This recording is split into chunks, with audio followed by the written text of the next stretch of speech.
ideas on reason for existing. Don't forget to subscribe. Halo anak-anak, selamat datang di pelajaran biologi. Kali ini kita akan masuk ke topik yang sangat menarik dan relevan dengan kehidupan kalian, yaitu genetika.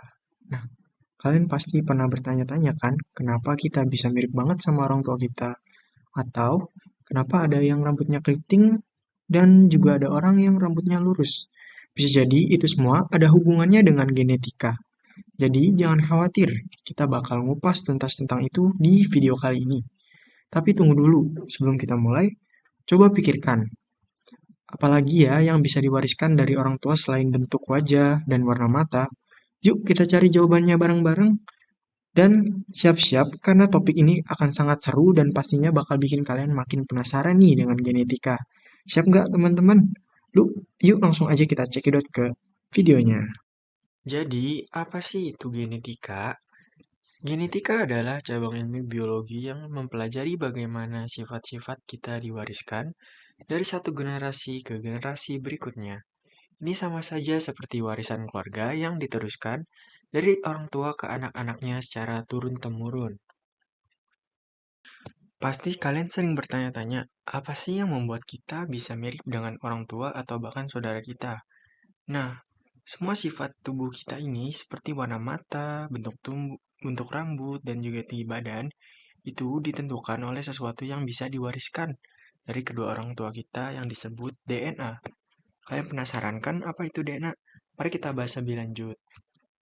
Bayangkan tubuh kita seperti sebuah pabrik besar yang terdiri dari ribuan mesin kecil yang terus bekerja tanpa henti. Dan unit terkecil tubuh adalah sel yang dapat dianalogikan sebagai sebuah mesin. Seperti mesin, setiap sel memiliki banyak komponen atau organel yang bekerja bersama-sama secara harmonis untuk menjalankan fungsi seperti memproduksi energi, memperbaiki kerusakan, dan membuat protein yang penting bagi tubuh. Setiap mesin atau sel memiliki pusat kendali yang mengatur semua operasi, yaitu inti sel atau nukleus. Pusat kendali ini berfungsi untuk memastikan setiap komponen dalam mesin bekerja dengan tepat dan sesuai dengan fungsinya masing-masing. Setiap pusat kendali atau inti sel memiliki manual yang mengatur semua operasinya, yaitu kromosom.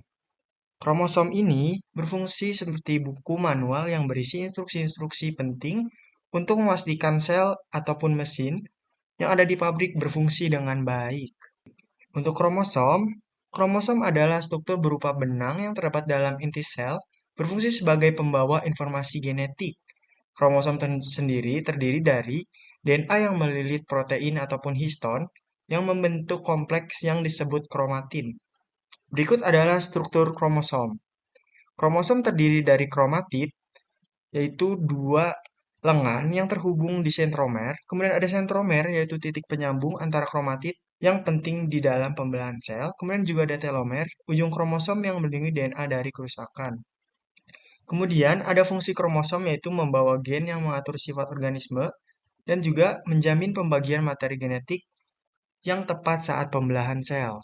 Berikut ada macam-macam bentuk kromosom. Ada 4 ya. Yang pertama ada telosentrik, di mana berbentuk seperti huruf A. Kemudian ada akrosentrik, kemudian juga ada submetasentrik, kemudian juga ada metasentrik.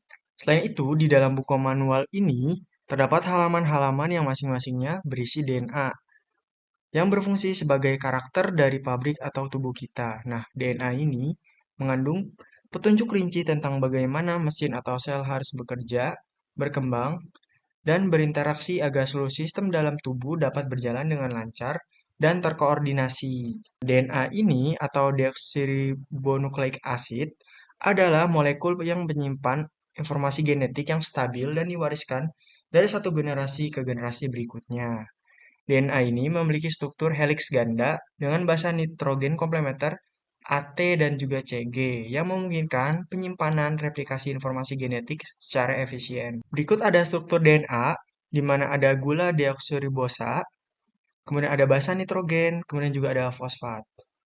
Kemudian selain DNA, ada juga loh yang namanya RNA. RNA adalah ribonucleic acid atau adalah asam nukleat yang berperan penting dalam genetik dan sintesis protein.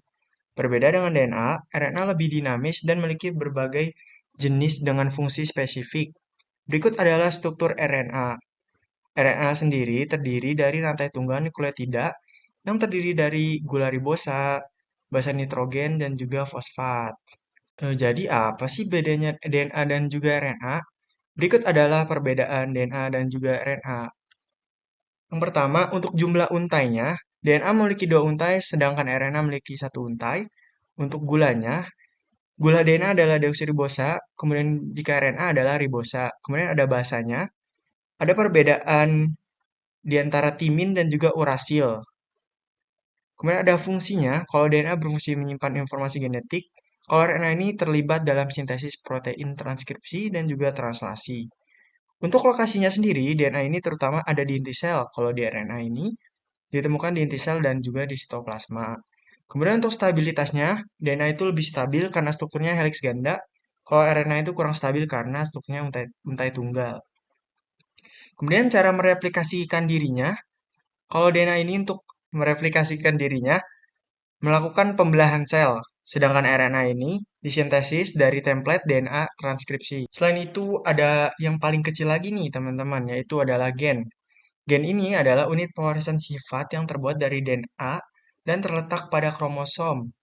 Gen ini berfungsi untuk mengkodekan informasi yang diperlukan untuk sintesis protein yang menentukan sifat ataupun karakteristik satu organisme.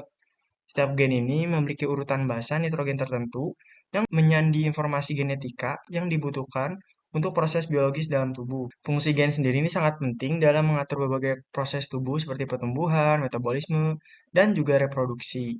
Gen juga bertanggung jawab untuk mewariskan sifat dari orang tua ke keturunannya melalui proses reproduksi. Jadi gimana teman-teman? Apakah udah paham? Sebagai penutup, aku ingin bertanya, apakah dari pembelajaran tentang pewarisan sifat dan juga genetika ini, kalian sudah mendapatkan pemahaman baru atau ada hal yang menarik yang ingin kalian pelajari? Kalau masih ada yang kurang jelas, bisa saja kalian tanyakan di dalam kolom komentar. Dan jika kalian ingin belajar lebih lanjut lagi mengenai pewarisan sifat ataupun genetika, sudah tersedia LKPD dan juga modul genetika yang bisa kalian akses melalui link di kolom deskripsi. Yuk manfaatkan materi tersebut untuk eksplorasi lebih dalam dan memperluas wawasan kalian. See you later.